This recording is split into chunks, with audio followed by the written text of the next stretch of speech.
Tribal sovereignty. It's a phrase you've likely heard before, but what does it really mean? Sovereignty is the natural right of a people to govern themselves. Sovereignty means that tribes operate as independent nations within a nation. And did you know that there are 574 federally recognized Native nations in the United States? All of these tribes have their own constitutions, laws, elections, and infrastructure designed to meet their people's needs.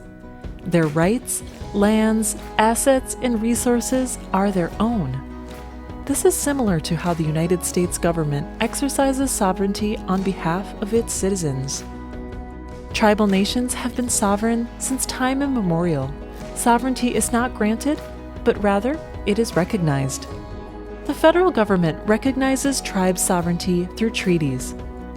In order to make a treaty, two sovereign nations must come together, recognize each other's right to govern their own people, and create an agreement.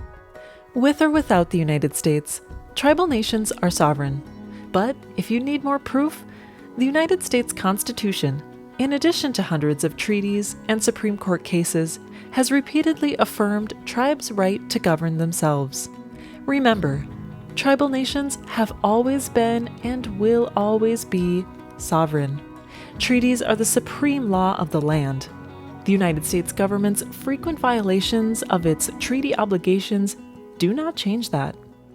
Now that we understand what sovereignty is, why is sovereignty important? Sovereignty matters because sovereign nations know best what their people need. Tribal governments make vital decisions for their people related to healthcare, education, and economic development, among others. When Native nations make their own decisions, they are more likely to thrive.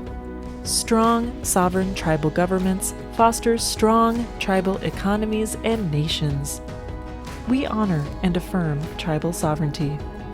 To learn more about why sovereignty matters, visit nativegov.org or treatiesmatter.org.